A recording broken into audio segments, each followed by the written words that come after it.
स्वागत है आपका आपके अपने YouTube channel union study point पर। हम पढ़ रहे थे क्लास 10th के 10 चैप्टर विद्युत धारा इलेक्ट्रिक करंट के बारे में। इससे पहले वाले वीडियो में हमने पढ़ा था विद्युत धारा, विभव और विभवांतर के बारे में। आज हम पढ़ेंगे ओम के नियम के बारे में। ओम का नियम जर्मनी के एक वैज्ञानिक थे, doctor George Simon George Germany के वैज्ञानिक थे।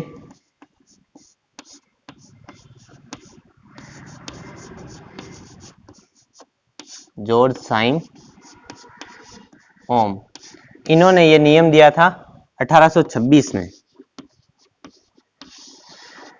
और ये कहाँ के थे? जर्मनी के। और जो ओम ये होता है ओम, अब ओम को हम इससे दर्शाते हैं, ऐसे इस प्रकार इसे दर्शाते हैं। देखो, ओम का नियम होता है कि किसी चालक तार में प्रवाहित विद्युत धारा, किसी चालक, मान लेते हैं ये कोई चालक तार है, अब इसमें धारा प्रवाहित हो रही है, ऐसे धारा प्रवाहित हो रही है और इनके दोनों सिरों, प्रवाहित धारा और दोनों सिरों के मध्य जो विभवांतर लगता है वो उसके समानुपाती होता है। समानुपाती का मतलब हम इससे समझते हैं, ये होता है समानुपाती। इसका मतलब ये होता है कि जितनी हम धारा बढ़ाएंगे उतना ही उसका विभवांतर बढ़ेगा। ठीक है, अब इसे हम समझ लेते हैं परिभाषा के रूप में।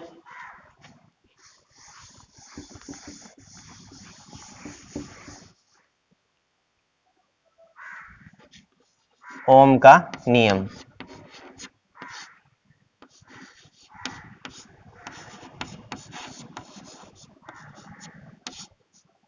लिखेंगे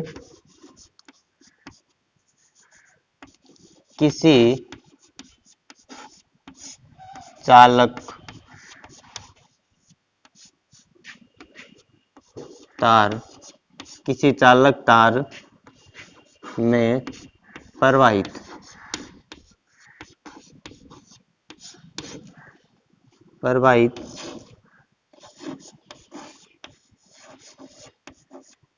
विद्युत धारा उस चालक तार के सिरों के मध्य, उस चालक तार के सिरों के मध्य विभवांतर के समानुपाती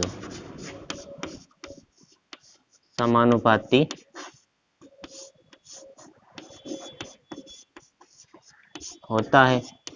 हाँ देखो, अब इसके अनुसार हो गया V समानुपाती I। अब देखो, ये समानुपाती का चिन्ह हटेगा तो यहाँ पे एक नियतांक आएगा R आएगा। अब देखो V क्या हो गया? विभवांतर। V हो गया आपके विभवांतर। R हो, इस R को बोलते हैं प्रतिरोध।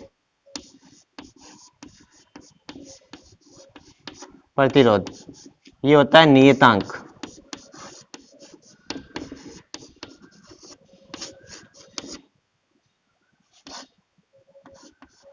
I होती है धारा। नियतांक का मतलब ये है कि इसका मान है वो फिक्स रहता है, नियतांक R का मान फिक्स रहता है। ठीक है, अब इससे देखो और भी फॉर्मूले बनते हैं। एक तो ये हो गया और एक बनता है इसको V equal to I R, मतलब ज्यादातर हम यही यूज में लेते हैं इस प्रकार, V equal to I R. तो देखो, अब R को इस साइड लिखेंगे तो ये हो जाएगा V अपॉन आई, प्रतिरोध का हो जाएगा ये। अब देखो, अब प्रतिरोध का जो मात्रक होता है वो हम यहीं से निकाल लेते हैं। इसका जो मात्रक है, अब V विभवांतर का मात्रक होता है वोल्ट को V से लिखते हैं, और धारा का मात्रक होता है एम्पियर को A से। तो ये हो जाएगा वोल्ट बट्टा एम्पियर, या ये जिसने नियम दिया था ओम, ये भी इसका मात्रक होता है और ओम को इस प्रकार डिनोट करते हैं। ठीक है, अब हम देखते हैं एक ओम की परिभाषा।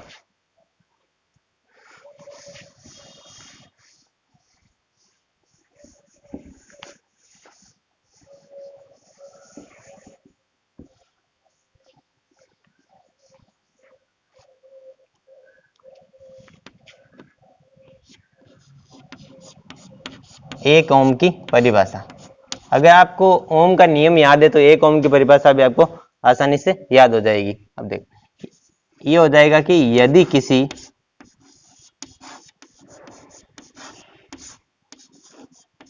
चालक तार में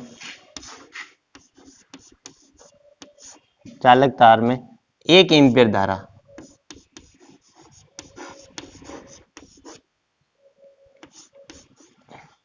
एक एम्पीयर विद्युत धारा 1 एम्पीयर विद्युत धारा प्रवाहित होती है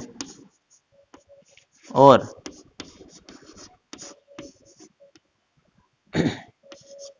उसके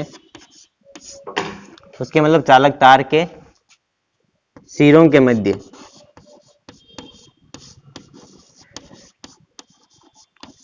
मध्य एक वोल्ट विभवांतर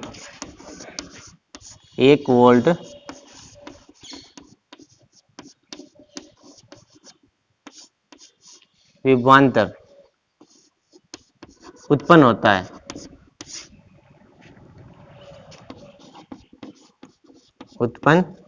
होता है तो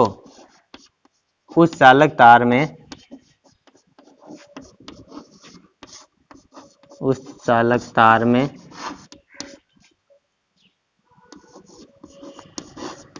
प्रतिरोध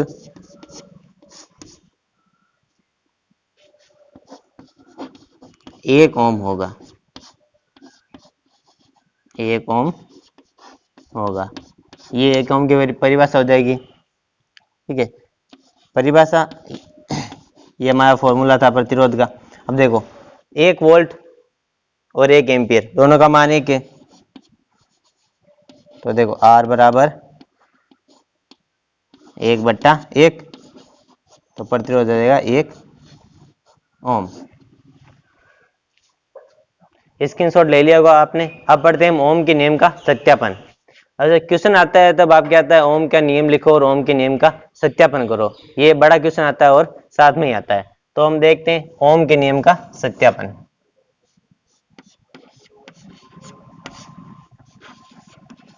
ओम के नियम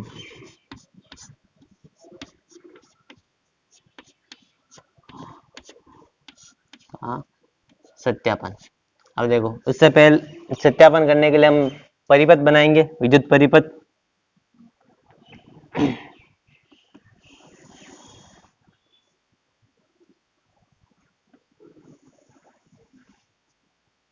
यहाँ लगाएंगे एमीटर,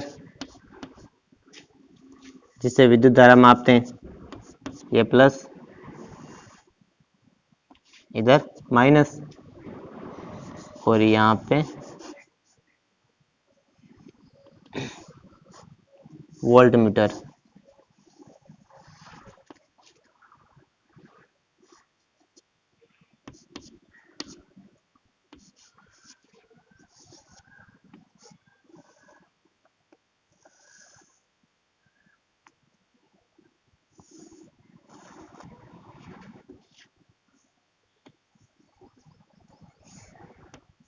यहाँ लगा देंगे बैटरी,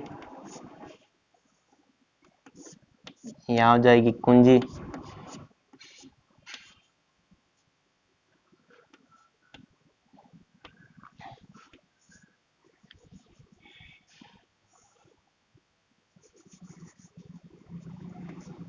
और यहाँ हो जाएगा आपके धारा नियंत्रक RH। और ये हो जाएगा प्रतिरोध R।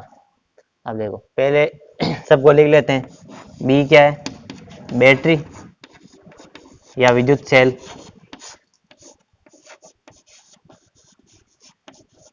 या विद्युत सेल।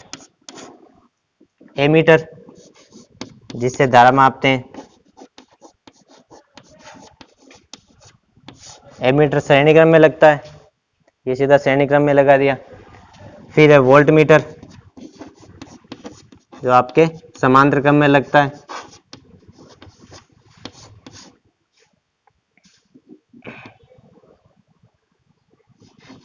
फिर आर प्रतिरोध,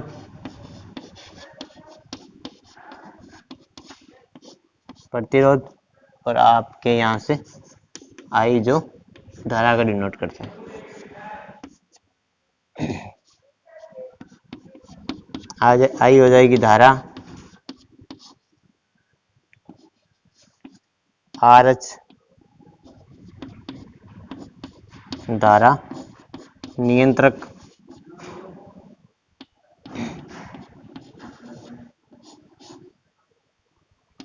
और के हो जाएगी कुंजी, क्या हो जाएगी कुंजी। अब देखो इसके सत्यापन में हमें ये समझना है कि मतलब यहाँ से धारा जा रही है, धारा में से प्लस से माइनस की ओर जाएगी, तो ये देखो ये यहाँ प्लस है और यहाँ बैटरी के माइनस है, तो यहाँ से धारा इस प्रकार जाएगी ऐसे। तो यहाँ से धारा इधर आ रही है, तो यहाँ पे पहले हम मान लेते हैं कि 5 एम्पियर की धारा भेज रहे हैं हम, तो यहाँ से ये मीटर यहाँ पे आया, फिर यहाँ से 5 एम्पियर की धारा निकलेगी तो वो इधर से भी निकलेगी विभवांतर से, फिर इधर जाएगी। अगर हम यहाँ से इसका मान बढ़ाएंगे, 5 से 7 कर दिया, तो यहाँ पर भी इसका मान बढ़ेगा और यहाँ पर भी ये मीटर घूमेगा, यहाँ पर भी मतलब ये है कि हम जैसे जैसे V का मान जैसे जैसे I का मान बढ़ाएंगे, धारा का मान बढ़ाएंगे, वैसे वैसे वोल्ट मीटर का मान बढ़ता जाएगा। धारा का मान बढ़ाएंगे तो वोल्ट मीटर का भी मान बढ़ता जाएगा, विभवांतर का मान बढ़ता जाएगा। तो इसका जब ग्राफ बनता है, देखो ये ग्राफ बनता है, इधर होती है आई धारा और इधर होता है V। ठीक है, अब देखो, अब यहाँ पे मान लेते हैं 1 2 3 4, 1 2 और 4। अब देखो हमने अगर धारा का मान 1 लिया तो यहाँ पर भी ये इतना ही होगा, फिर यहाँ से धारा का मान बढ़ाया 2 एम्पियर तो ये यहाँ पे होगा, फिर 3 किया फिर यहाँ पे होगा। इस प्रकार ये होगा कि एक इस सीधी लाइन प्राप्त होगी हमें, ऐसी एक सीधी सरल रेखा प्राप्त होगी। तो इसको हम शब्दों के रूप में लिख लेते हैं।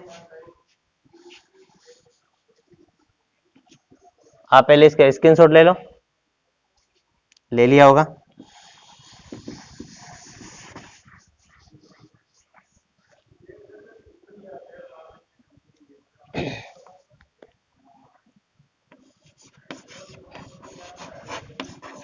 उसी के नीचे लिख लेना विद्युत परिपथ में धारा का मान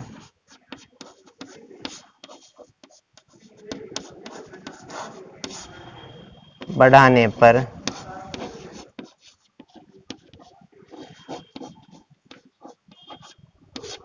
विभवांतर का मान बढ़ता है,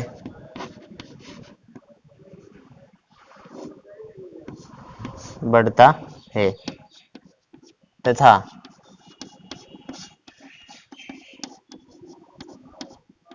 ग्राफ में एक सरल रेखा प्राप्त होता है, सरल रेखा प्राप्त होती है। ये ग्राफ बना के दर्शा देना है ऐसे, ये हो गया I धारा और ये V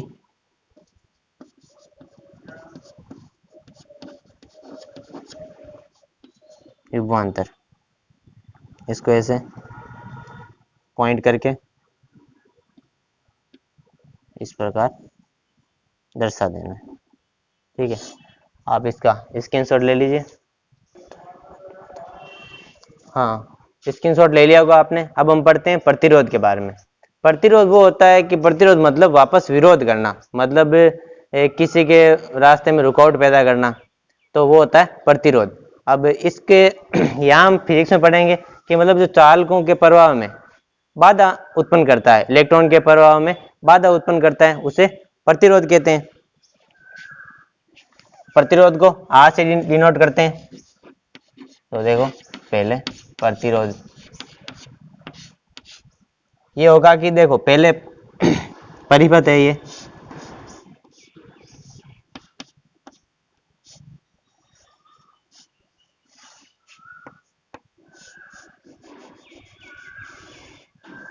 यहाँ पे कोई प्रतिरोध लगाया हमने यहाँ पे।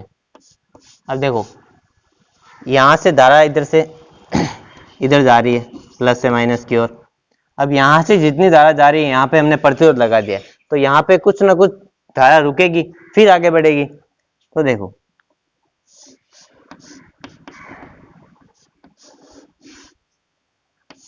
इस तार को हम बड़ा कर लेते हैं, ये होता है। अब यहाँ से धारा गई, अब ये यहाँ से जा रहे हैं इसके इलेक्ट्रॉन धारा के।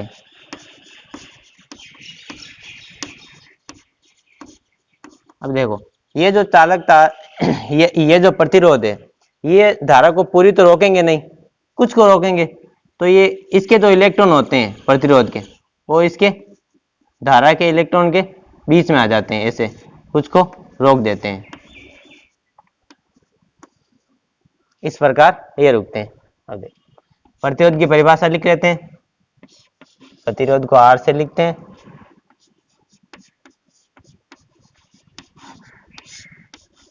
चालकों के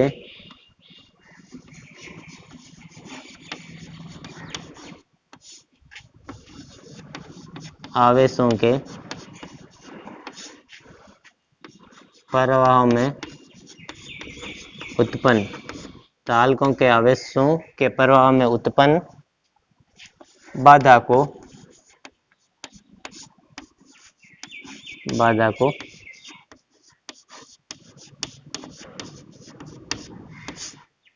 प्रतिरोध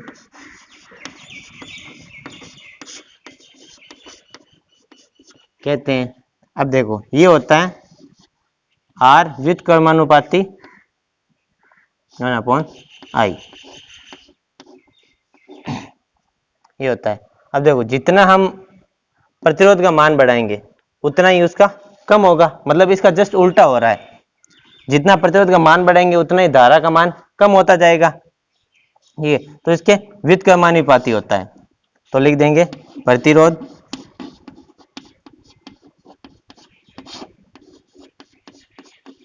धारा के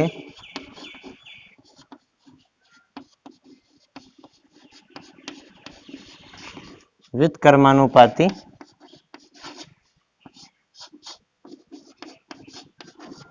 होता है। ठीक है, अब हम पढ़ते हैं जो प्रतिरोध है वो किस किस पर निर्भर करता है। हाँ, आप पढ़ते हैं प्रतिरोध की निर्भरता।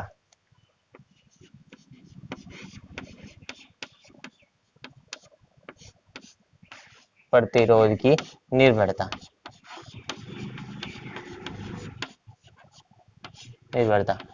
पहली निर्भरता आपके लंबाई पर।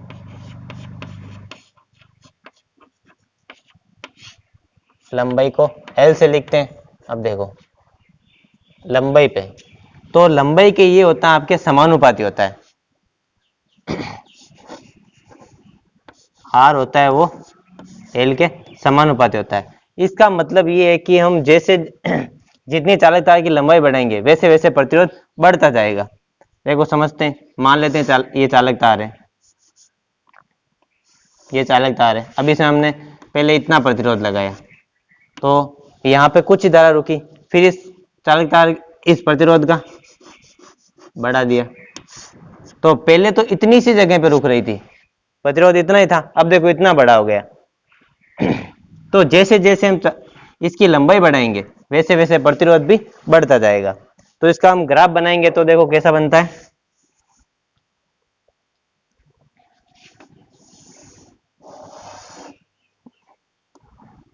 इधर हो जाएगा आपके आर प्रतिरोध, इधर हो जाएगा एल लंबाई।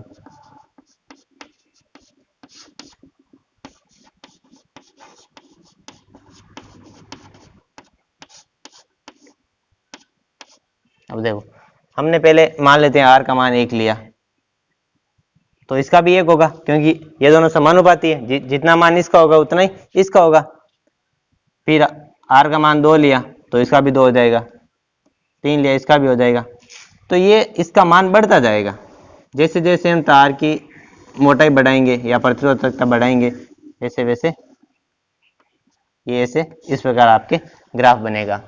अब देखो, अब दूसरा देखते हैं हम, अनुप्रस्थ काट क्षेत्रफल, एरिया, अनुप्रस्थ काट क्षेत्रफल, इसको लिखते हैं ए से, मतलब एरिया। तो ये होता है आपके आर, इसको आर समानुपाती 1/a बोल सकते हो ऐसे, या फिर आप बोल सकते हो आर व्युत्क्रमानुपाती अनुप्रस्थ काट क्षेत्रफल। तो इसका जब देखो इसमें इससे जस्ट उल्टा होगा, इसमें ये होगा कि मतलब जैसे जैसे हम इसका जो क्षेत्रफल है वो बढ़ाएंगे तो इसका आर का मान कम होता जाएगा, आर का मान कम होता जाएगा। तो देखो इसमें ग्राफ किस प्रकार बनेगा, ये हो जाएगा आर प्रतिरोध और ये हो जाएगा ए। ये अब देखो जैसे जैसे पहले मान लो जिसका मान लिया हमने, ये यहाँ पे था, फिर हम अब इसका मान बढ़ा रहे हैं। अब यहाँ पे देखो आर का मान, ये बिंदु है यहाँ पे, अब यहाँ पे ए का मान हमें बढ़ाना है। अब ए का मान देखो यहाँ से देखेंगे हम, यहाँ पे 1 है, तो फिर आर का मान यहाँ पे इस प्रकार, फिर इससे जस्ट कम किया, यहाँ पे आया तो आर का मान कम हो रहा है, जैसे यहाँ आर का मान बढ़ रहा है, फिर यहाँ पे लिया, ये इधर आर का मान और इधर ए का मान। अब जैसे जैसे हम ए का मान बढ़ा रहे हैं वैसे वैसे आर का मान कम हो रहा है। तो ये आपके इस प्रकार होगा, ठीक है। अब आप इसका स्क्रीनशॉट ले लीजिए। हाँ, अब पढ़ते हैं हम तीसरी निर्भरता, तीसरे ताप, ताप को टी से लिखते हैं, टेम्परेचर, ये होता है आर समानुपाती टी। अब देखो जैसे जैसे ताप को बढ़ाएंगे वैसे वैसे प्रतिरोध भी बढ़ता जाएगा। तो इसका भी ग्राफ सेम जो लंबाई की तरह ही होगा, लंबाई भी यही थी आर समानुपाती एल, तो ये हो जाएगा आर और ये हो जाएगा टी। इसका भी ग्राफ सीधा एक लाइन में बनेगा, जिसमें समानुपाती होगा उसमें हमेशा आपको एक सीधी रेखा प्राप्त होगी, ठीक है। अब देखो इसमें कुछ अपवाद है, जैसे कि जर्मेनियम,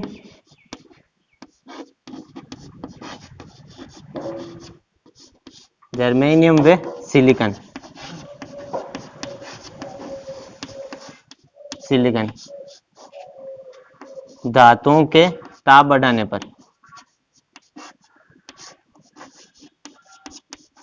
धातुओं के ताप बढ़ाने पर प्रतिरोध घटता है, ये इसमें अपवाद है, प्रतिरोध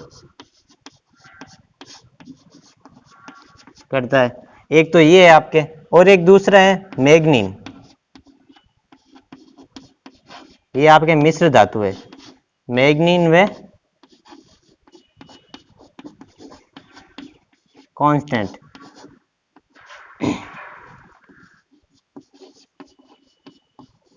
मिश्र धातुएं हैं, इनका ताप बढ़ाने पर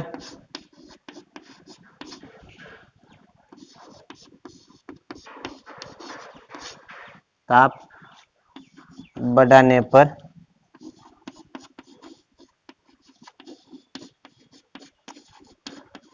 न के बराबर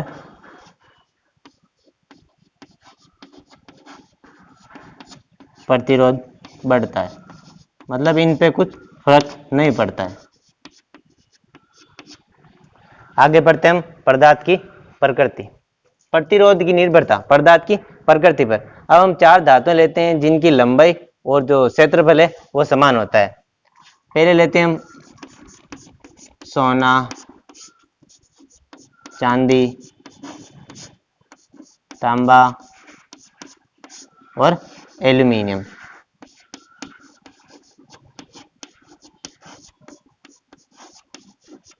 एल्यूमिनियम, ये चार धातुएं, इनकी सोना जी, इनकी जो है लंबाई और जो क्षेत्रफल है वो समान है। अब देखो इसमें जो चांदी होती है वो विद्युत चालकता इसमें सबसे ज्यादा होती है। चांदी की विद्युत चालकता सबसे ज्यादा होती है चांदी की,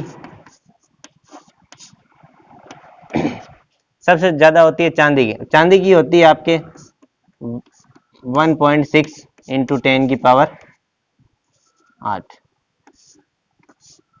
ये होती है। इसके बाद में है आपके हाँ अब है तांबा। इसके बाद में विद्युत चालकता होती है तांबा की, ठीक है। ये लो, अब थोड़ा अच्छा लग रहा है तांबा। उसके बाद में होती है सोने की,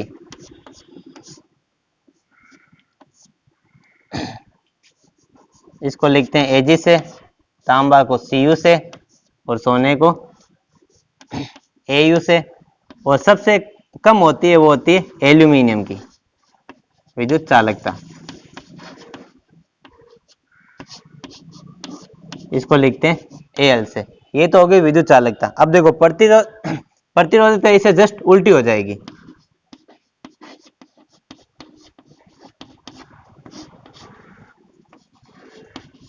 प्रतिरोधकता का क्रम इससे जस्ट उल्टा हो जाएगा। सबसे पहले आ जाएगा आपके एल्यूमिनियम, फिर आ जाएगा सोना, फिर आ जाएगा कॉपर और फिर आ जाएगा चांदी। ये हो जाएगा आपके। अब देखो अब हम समझते हैं, अभी नाम आया था प्रतिरोधकता। प्रतिरोधकता कैसे निकालते हैं? तो हमने अभी पहले पढ़ा था जो प्रतिरोध की निर्भरता पड़ी थी लंबाई पर। तो हमने पढ़ा था R समानुपाती L, R समानुपाती L, इसे दे देते हैं समीकरण फर्स्ट। और दूसरी पढ़ी थी अनुप्रस्थ काट का क्षेत्रफल, ये पढ़ा था व्युत्क्रमानुपाती R व्युत्क्रमानुपाती A, इसे दे देते हैं समीकरण 2। अब देखो समीकरण 1 और 2 से हम इसे ऐसे लिख सकते हैं, समीकरण 1 और 2 से L/A, ये होगा। अब देखो ये चिन्ह हटाने के लिए यहाँ पे एक इस तरह यूज में लेंगे हम, वो लेंगे आपके K, तो ये हो जाएगा। अब देखो अब हमें इस तरह ये K होता है, ये विशिष्ट प्रतिरोध होता है। विशिष्ट प्रतिरोध को ही प्रतिरोधकता कहते हैं। तो इस हमें K की वैल्यू निकालनी। अब तो K इधर रखेंगे, ये रख दिया इधर, ये इधर रख दिया। अब ये इधर जाएगा तो ये जस्ट इससे उल्टा हो जाएगा। तो ये R तो है ही है, अब ये उल्टा होगा तो A ऊपर चला जाएगा और L नीचे आ जाएगा। अब देखो अब इसका K का मात्रक निकालते हैं।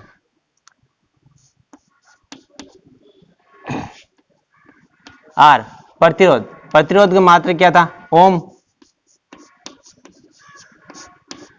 एरिया का मात्रक होता है मीटर स्क्वायर, मीटर स्क्वायर। और L लंबाई, लंबाई का मात्रक होता है मीटर। अब देखो ऊपर मीटर स्क्वायर है और नीचे मीटर है, तो ये यहां से कैंसिल हो जाएगा। तो इसका क्या बचा? Ohm into metre, ohm into metre. और जो K होता है वो होता है विशिष्ट प्रतिरोध या इसे बोलते हैं प्रतिरोधकता, प्रतिरोधकता। ठीक है, आज की क्लास हम यहीं समाप्त करते हैं।